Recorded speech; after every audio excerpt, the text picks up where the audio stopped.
Hello అండి. Welcome to Preethi గుమగుమలు. ఈరోజు మా ఇంట్లో special shaadi style Hyderabadi red chicken.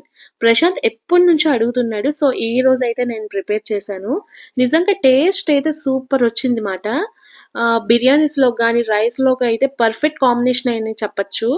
First అయితే చికెన్ తీసుకొని నీట్‌గా క్లీన్ చేసుకున్న తర్వాత ఇందులోకి కొంచెం పసుపు, ఉప్పు, కారం, అలానే ధనియాల పొడి, జీలకర్ర పొడి, కొంచెం గరం మసాలా, అలానే చికెన్ మసాలా, అల్లం వెల్లుల్లి పేస్ట్, అలానే పచ్చిమిరపకాయలనైతే ఒక 4 తీసుకొని పేస్ట్ చేశాను. ఒక టమాటాని తీసి ప్యూరీ చేశాను.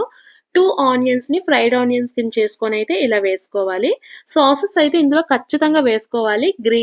గ్రీన్ చిల్లీ సాస్, అలానే సోయా సాస్, అలానే వెనిగర్, అలానే టమాటా సాస్ కూడా వేసుకోవాలి. నిజంగా సాసెస్ ఏంటా అనుకోకండి. సాసెస్ వేసుకుంటేనే మంచి టేస్ట్ అయితే వస్తుంది దీనికి. ఇప్పుడు కొంచెం కొత్తిమీరని కూడా యాడ్ చేసి ముక్కలన్నిటికీ మసాలా బాగా పట్టేలాగా అయితే కలుపుకోవాలి. కనీసం ఒక 5 మినిట్స్ అయినా కలుపుకోండి. మొత్తం ముక్కలకైతే మసాలా మంచిగా పట్టాలి. ఇప్పుడైతే కొంచెం పెరుగునైతే వేసుకోండి.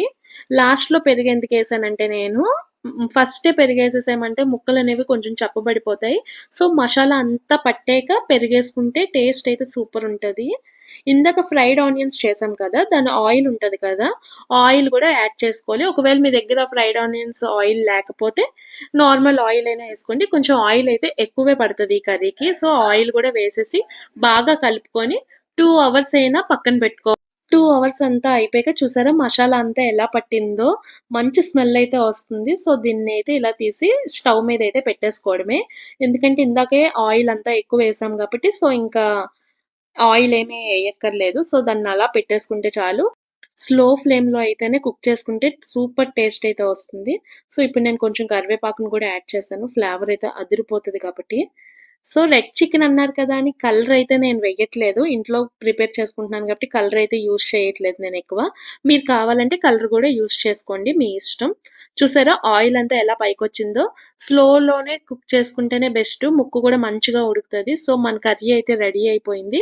ఇప్పుడు నేను దీని మీద కొంచెం ఫ్రెష్ క్రీము, అలానే కొత్తిమీర, కసూరి మేతి కూడా యాడ్ చేసుకున్నాను. కర్రీ అయితే చూసారా? నిజంగా చాలా టేస్ట్ వచ్చింది. నేను ఇంత టేస్ట్ వస్తదని అయితే ఎక్స్‌పెక్ట్ చేయలేదు నిజంగా. ఖచ్చితంగా మీరు కూడా ట్రై చేయండి. Thanks for watching.